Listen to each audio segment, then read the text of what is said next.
Much in the same way that people have been panic buying toilet paper and groceries all over the world, you'd think WWE would have gone even more overboard and panic booked all the biggest possible returning stars and legends faster than you can say Saudi Arabia. And the only big name left really is CM Punk. Punk made his WWE backstage debut last October, but CM Punk to WWE not confirmed. While it was speculated this would foreshadow an eventual in-ring return for WWE, with Triple H and Vince McMahon reportedly having a never say never attitude towards his comeback, much like how the 2K video games foreshadowed the returns of Goldberg and Sting, the deal was never with WWE. It was with Backstage's production company, Fox. But according to the latest reports, not only is a Punk full return to WWE not being planned, there is actually genuine ill will between both sides. The tension has been there to see, with WWE not promoting his appearances on Backstage, their own show, and Punk himself being regularly outspoken against the WWE product, at one point telling Miz to go suck a blood money covered dick in Saudi Arabia, you fucking dork, in a quickly deleted tweet. And commenting last week about WrestleMania being in the Performance Center, well, that's one way to make sure Roman finally gets not booed and nobody chants for me. This appears to have angered Vince McMahon, who, according to Ringside News, who have had a good track record as of late, shot down the idea of Punk wrestling at WrestleMania the first time it was brought up backstage, saying that Punk is not to be trusted and has serious issues. This led to Punk never being officially contacted at all about wrestling at this year's WrestleMania, which PW Insider has corroborated. Although Mike Johnson speculates Seth Rollins reached out privately on Twitter about a match between them, which Punk teased, "I'm not the one texting begging for a match with me at Mania." On top of this, Dave Meltzer noted on Wrestling Observer Radio that this isn't just a temporary WrestleMania plan, but in fact WWE don't want Punk wrestling for them ever again. According to Meltzer, there's more bitterness on the WWE side than there is on the Punk side, which is pretty surprising given how WWE fired him on his wedding day, allegedly funded a lawsuit against him to derail his second UFC fight, and cost him the relationship with his best friend Colt Cabana. CM Punk wrestling at WrestleMania confirmed. That is, of course, if he can get inside total lockdown. With the 20,000 matches to be taped for WrestleMania over the next 2 days, all hands are on deck at the WWE Performance Center. Deck. Because pirates. But because of the worldwide Steve Corino pandemic, WWE can't have their full crew attend at any one time. So there's been some serious logistical work put in place to shuffle people in and out of the Performance Center when they're needed. PW Insider is reporting that everyone who was brought in for this week's taping has been booked into a hotel where they're in total lockdown to minimize the possibility of anyone in the WWE locker room contracting the virus. Jamie Noble, Adam Pearce, Road Dogg, and Shawn Michaels are the producers that are being used for the WrestleMania tapings, as they are Florida-based already. Other producers that would normally be used were not flown out. And being in one of the most high-profile matches, Shayna Baszler is taking every precaution she can and is reportedly self-isolating herself before her big match against Becky Lynch at WrestleMania, while some other talent are reportedly quarantining themselves, such as Carmella and Corey Graves. Others are still full steam ahead on the WrestleMania Pirate Bay ship, that's a bad metaphor, but are being locked down in the hotel WWE have put them in. Thanks for your support, your best friend, Neon Pal, et.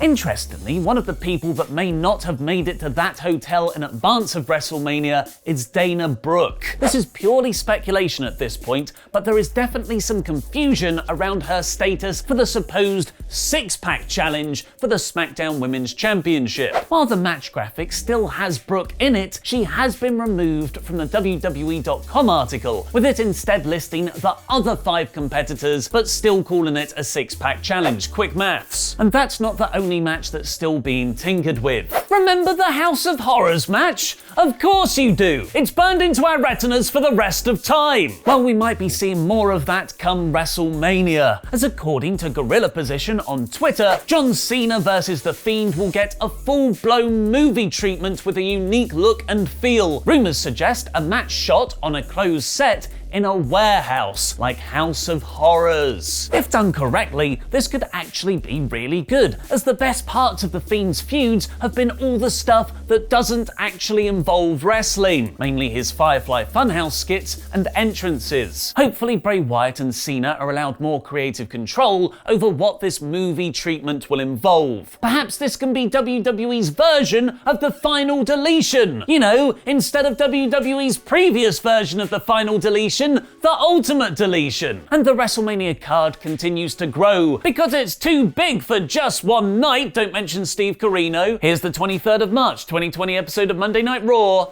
in about 5 minutes. The episode began with Paul Heyman and Brock Lesnar standing in the ring, with Paul talking intimately into the camera, playing to the viewers at home as opposed to the empty seats. It was the standard Brock gonna beat people up stuff. But what was most interesting was that in times of crisis, WWE are now willing to borrow ideas that work elsewhere, as they position the hard cam to face the entranceway, providing a much better backdrop than empty rows of seats like they've done for all their no-fan shows so far. It's a filming tactic taken from last Wednesday's AEW Dynamite, which Tony Khan acknowledged on Twitter, posting a gif of Norman Osborn from like 8 Spider-Man franchises ago, saying, "You know, I'm something of a scientist myself."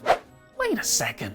The first match on the show was the excellent Royal Rumble 2015 three-way between Lesnar, John Cena and Seth Rollins. Popping in great matches like that with such hot crowds is a really smart way to break up the no-fans setting. Unfortunately, it came right back to a storyline that's really jarring with me. AJ Styles stood on the entrance ramp, flanked by Carl Anderson and Luke Gallows, social distancing, guys, and said how lame The Undertaker is. He's just a gothic version of Dog the Bounty Hunter or the Tiger King, if we get that reference. Of course we get that reference, AJ. We've been stuck at home for a week. We've all completed Netflix. This allowed Styles to segue into Taker's widely mocked charity video for Save the Tigers last week, where AJ criticized him for posting selfies and liking stuff on Instagram. This is all good material, but I'm agreeing with it way too much to work for a heel. Undertaker, unfortunately, is very lame these days, and he should have retired years ago. I'm more into seeing AJ versus Michelle McCool the way the promos have been so far. Then AJ challenged the Dead Man to a boneyard match, whatever a boneyard match is.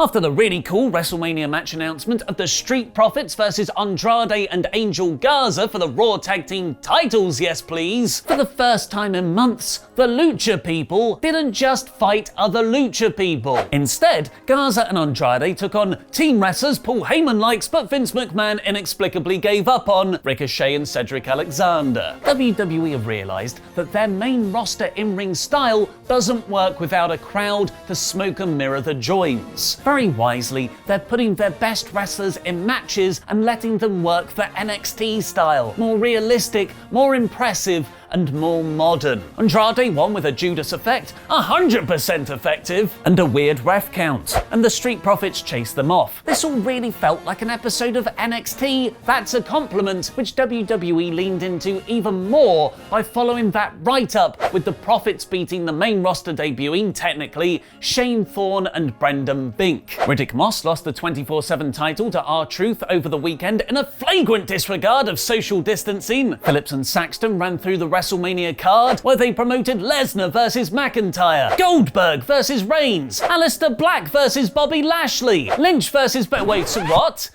Black versus Lashley. Am I hallucinating? I don't know what's real anymore. Baszler had a sit-down in-ring interview with Charlie Caruso, which smartly changed up the setting yet again with a spotlight, where Shayna talked about wanting to destroy Becky, which Lynch cut short with a chair shot from outer darkness. This feud still isn't connected. Aleister Black squashed enhancement talent Leon Ruff to build his Lashley WrestleMania match, which is actually really happening, I think. Reality is a construct of consciousness. My favourite segment of the episode, though, was Kevin Owens calling out Seth Rollins for the Monday Night Messiah to cut one of his best promos ever. Seth cut a confident, intense promo about how there wasn't a performance center when he came up because he paved the way for it. In fact, none of this exists without Rollins. Not Kevin Owens, not NXT, not Ciampa, Gargano, the Undisputed Era. Undisputed Era night after Mania call-up confirmed. And he's got a point. Daniel Bryan and CM Punk might have been the wrestlers who started to change WWE's mindset, but it was arguably Rollins who was the first one accepted by them. Seth closed his promo saying that KO's WrestleMania track record is failure. He wasn't even on it last year. Rollins can beat him on his worst day, and Mania is never his worst day. Under pressure, he becomes a god. And in one promo, Seth took a copy and paste feud that was lost in the multi-man shuffle of 6-man tags and random Big Show involvement and made it into one of my most anticipated WrestleMania matches. And what's more, this was the moment WWE might have changed. This segment and a lot of the promos on this show were actually better without an audience. If there's one positive that comes from all this, and Lord knows we need positives right now, it's that it'll break WWE out of their decades-long repetitive style and concentrate on a new golden age of wrestling promos. We then got a replay of Charlotte beating Asuka at WrestleMania 34, followed by Caruso alert. Flair saying she's going to beat Rhea Ripley, and the main event segment saw Randy Orton continue the best promo run of his career, again actually made better by the absence of a crowd, meaning it couldn't be hijacked with what chance? Ironic one more time cheers, or just general indifference, claiming he does have grit.